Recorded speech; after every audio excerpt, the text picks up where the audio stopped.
didn't understand Beau was afraid, you're not alone. I'm going to try and make sense of Ari Aster's third and most experimental film. Hey, I'm Mike. I studied film, I work in TV, and I love movies. Beau was Afraid, starring Joaquin Phoenix, follows the lead character, Beau, in his surreal journey back home for the funeral of his mother. Since none of this is explicitly explained in the film, I need to say that this is my interpretation of the film, and you may have a different read. And that's fine. That's what film is all about. I'm guessing that many people had different reads on the film since it got mixed reviews from critics and did poorly at the box office. From the jump, we're given clues that the world Beau inhabits is not reality in the way we perceive reality.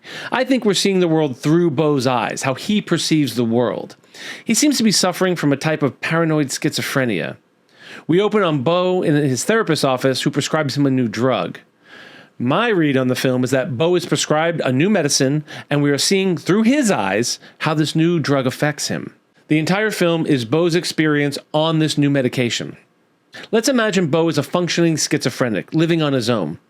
He begins this new drug on the morning he was supposed to visit his mother, and then things turn south. It starts simply enough. He needs to get water to take with his pill, and it spirals into an hallucination where he thinks his mother has died. The whole scene ends with Beau running down the street naked and getting hit by a car. He wakes up in what he thinks is a nice suburban home with a doting couple taking care of him. In reality, I think he's in an institution. That's the first time we notice his ankle monitor. Nathan Lane and Amy Ryan do a great job of placating Beau, calming him down, telling him they'll take him home, but things keep coming up which prevent them from doing so. I think Nathan Lane is the lead doctor and Amy Ryan is likely a nurse. They both have Beau's best intentions at heart, but need to keep him medicated and under supervision so he doesn't hurt himself or anyone else. Aster makes a point to show them giving him his medicine. Their daughter, Tony, on the other hand, resents Beau. I think she might be another patient at the institution, as is Jeeves, their son's friend. Both Tony and Jeeves are suffering from ailments of their own. Tony acts out, steals the car, does drugs, and eventually kills herself by drinking paint. Jeeves appears to be suffering from some kind of PTSD. Nathan Lane and Amy Ryan are doing all they can to keep balance at the home, at the hospital, but Beau manages to escape. And then the movie gets really strange. I can't say exactly where I think Beau ended up, but by this time he is several days into the cycle of meds and the psychoactive drugs have taken hold. While running away from the home, Beau knocks himself unconscious, so I'm going to guess that the theater troupe that he meets up with in the forest are part of his hallucination while unconscious. Most of these drugs take a few days to get into your system, and if they're a cocktail of drugs, it takes a few days to get right. By this point, the drugs have taken hold, and Beau is sedated, calm, and can finally think.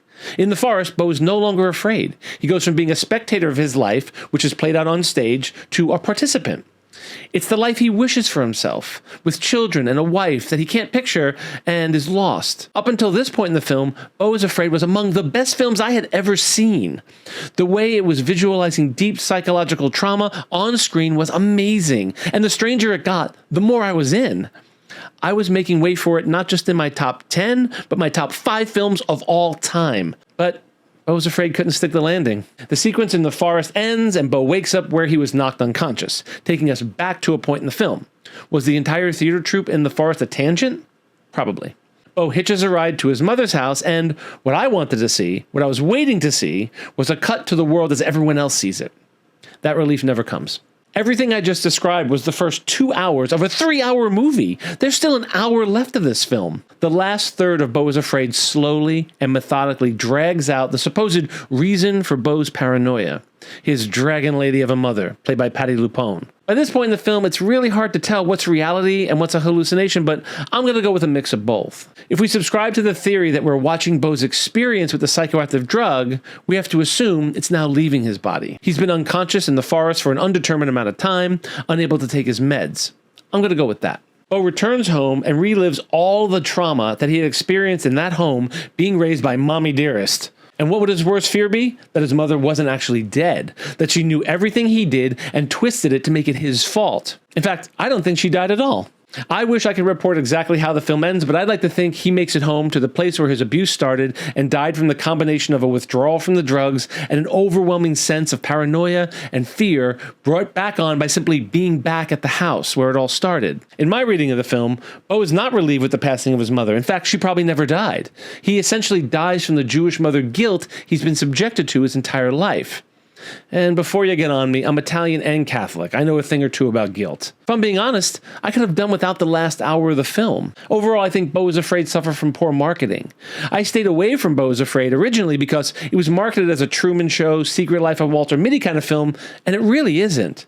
The cast is top-notch. Amy Ryan really stands out. Nathan Lane is always great, and I know I trashed the last hour of the film, but Patti LuPone is the perfect diva mom. But if we're comparing her to Faye Dunaway and Mommy Dearest, well, those are some big, fabulous shoes to fill. As always, I'd love to read your thoughts on Beau is Afraid in the comments below. Film is about community. I'm Mike, and I love movies.